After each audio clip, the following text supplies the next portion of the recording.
Hello, welcome back to my kitchen. The recipe for today has a little bit of a backstory, starting with how I gather recipes. So my journey for finding a recipe is typically started on Reddit. I find some food-related post and they have the recipe and I'm like, I want to make that because their picture looks delicious. And I can definitely do that exact same thing. And so I open it up in a new tab in like my browser on my phone, and then I leave it open. Because if I try and bookmark it, I'm gonna forget about it. I need to leave them as tabs. I have a lot of tabs open, all of which are pretty much food. I think a few are like how to get six-pack, which that's working real well. This recipe has been sitting there for probably about 2 years. I just make excuses for why I'm not gonna make this. I don't know why. One of them was, I'll make it when I get a house. I don't know how that connection was created in my mind, but it was. But now I have a house, so I can't make that excuse anymore. And it's my birthday, and I got my birthday shirt on, so we're gonna be making some donuts. That's a recipe. You already knew it because of the thumbnail and the title and whatnot. But donuts. They're gonna be yeast donuts, so there's gonna be a lot of letting stuff rise. So buckle up for that. I have made cake donuts in the past, and my brain thought that all yeast donuts were fried and all cake donuts were baked. So when I was looking for a fried donut, I looked up yeast donuts, which are much more complicated than a cake donut. And then I found out that you can make cake donuts and fry them. And I was like, what? So maybe in the future I'll make cake donuts and then fry them and see how they compare to these. But today we're doing it hard mode because why not? Go big for your birthday. So let's run through the ingredients and then we'll get into cooking. Flour, salt, cream of tartar, sugar, baking soda, instant yeast, nutmeg, apple cider vinegar, an egg white, milk, butter, and oil. This recipe is going to be split up into 2 days. The first day is like making the dough, and then the second day is going to be forming that dough into the donut shape and then frying them off. And they're 2 different days because once you make the dough, you need to let it proof overnight in the fridge. So that kind of forces you into this 2-day situation. It does say that you can use the dough right away, but it's not as good. Like some of the flavors and stuff like that develop kind of like when you make like cookie dough. So I'm going to follow those instructions because I would like to have delicious donuts. So for day 1 today, we will whisk together all of the dry ingredients in our stand mixer as the first step, starting out real easy.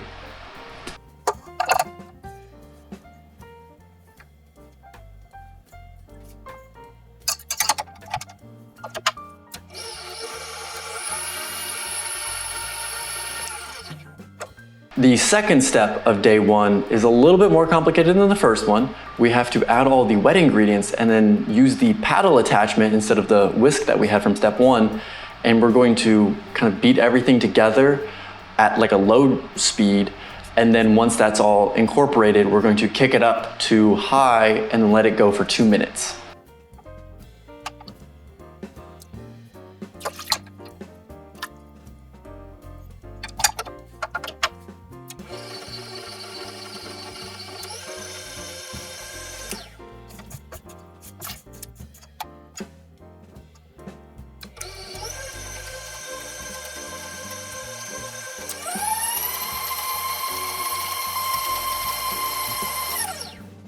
The final step is going to be to take that dough from the stand mixer, put it in an airtight container, and then put that in the fridge overnight.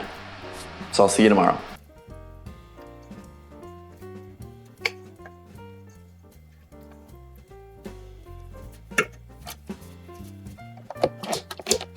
Welcome to day 2. The donut dough has proofed overnight in the fridge. We're now going to take that and form that into delicious donuts. And the first step of that is to obviously cover everything in flour, roll out the dough to about 1/2 inch thick, and then use cookie cutters or something to cut out donut shapes from that dough, obviously re-rolling any scrap material that you have and then making more donuts out of it. I'm only gonna try and make about 3. The recipe says that it should make a dozen. So I'm going to try and just grab a quarter of the dough because it doesn't keep well, is what the recipe says. So I'm just going to try and make how many I think I can eat. And I feel like 3 might be pushing it, but I've earned them after all of this. So I'm going to go for 3. It's probably a good idea to make these for people, or eat a dozen donuts yourself. I'd be kind of impressed by that. So let me know if you'd manage that one. But I'm gonna just try and spread mine out over some days and see how that works out for me. So let's get into forming some donuts.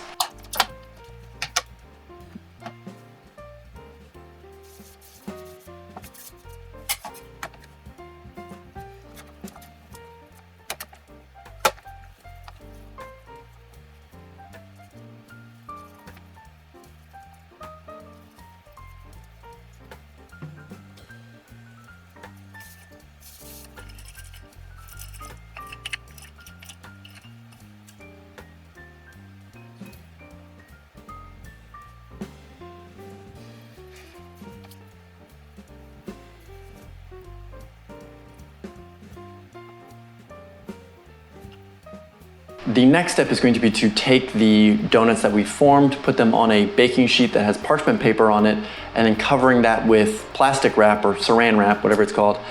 And then we want to let it proof until it gets to 150% of its original size. So I guess like measure it. I don't know how to know when it's hit 150%. But a different recipe that I read said it should take about an hour to 2 hours. It doesn't say a time period in this recipe. So I'm gonna set a timer for an hour and then check on it and guess. So good luck. This is one of those steps we gotta follow your heart and hope it doesn't lead you astray.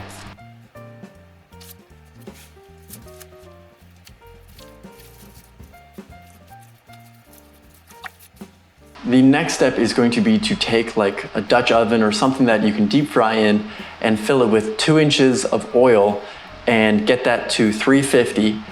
And the instructions actually say to, once it gets to the temperature, throw in some old bread, because apparently cooking in dirty oil actually fries stuff better than if it's like clean oil. I don't know what the science behind why that is, but I feel like that was the case. Like when I made the fake Chick-fil-A and I had to deep fry that, I felt like the first set of chicken that I made just didn't look as good as all of the rest ones. And I guess that first set was kind of like dirtying the oil for all the other ones. So maybe I'll look it up, and if it's short, I'll put it around here. But that's what you gotta do in this step. Heat up some oil, then make it dirty, and then we're ready to do some deep frying.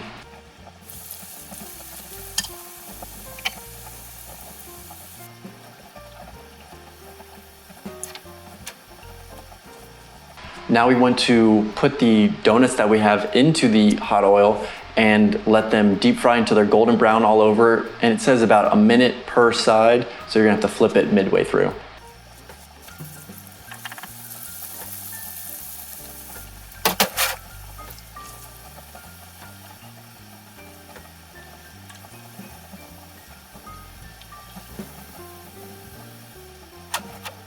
Now, obviously, you can make whatever type of donut you want. You can do any glaze you want. You can not cut out the donut hole and make it like a jelly-filled donut. I am going to go for like the stereotypical classic donut. Pretty sure it's the emoji on my phone, where it's just like basic donut and then chocolate glaze with rainbow sprinkles. Delicious. But that requires making the chocolate glaze. And for that, we just need powdered sugar and cocoa powder. Mix those together and then slowly mix in the milk and vanilla, and then you should have chocolate glaze. So let's make that.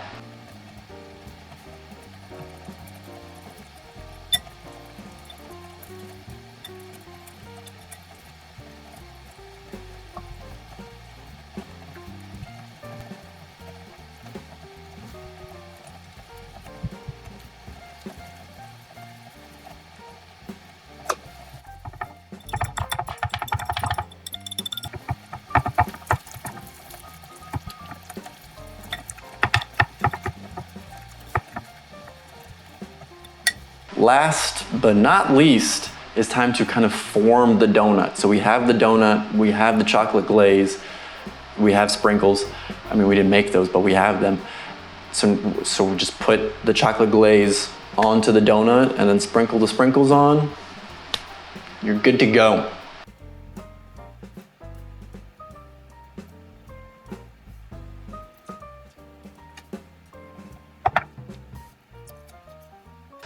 Look at these beautiful things. I mean, that is like stereotypical donut right there.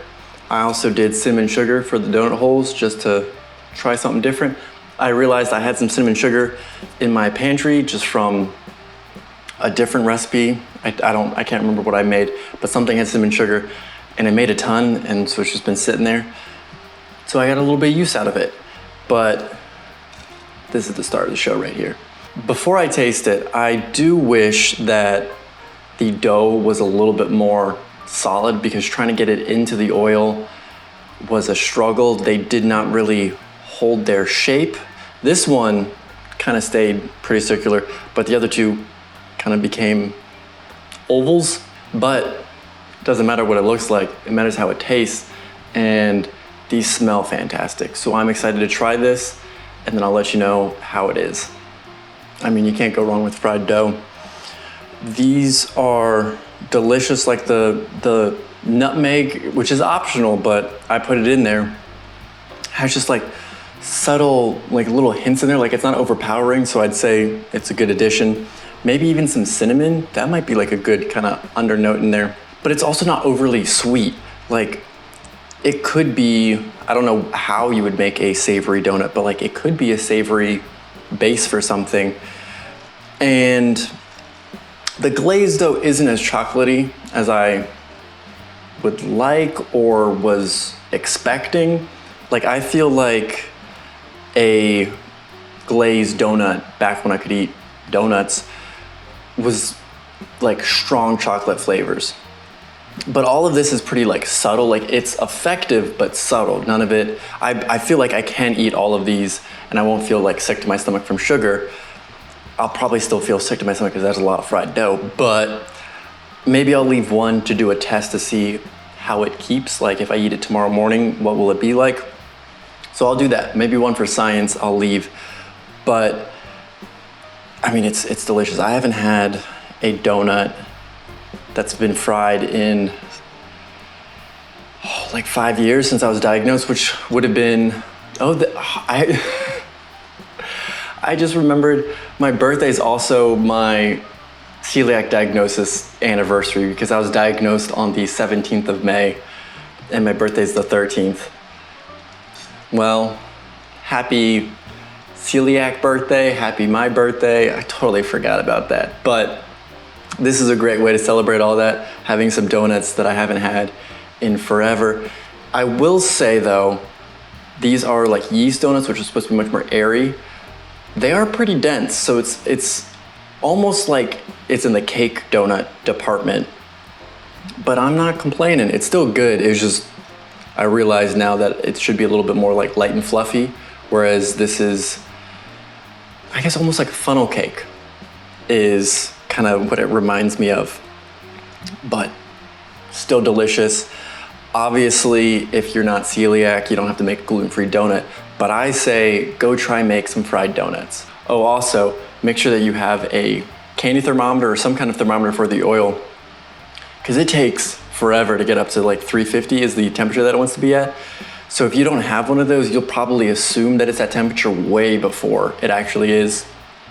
And then you probably won't get donuts that work out well, because part of the way that the donuts kind of stay light and not like drenched in oil is that because the temperature is so high, once the donut hits the oil, it just kind of seals its outer layer and it doesn't just absorb a whole bunch of that oil. So if it's not high enough temperature, it's gonna kind of soak up oil and then not be delicious, unless you're going for that.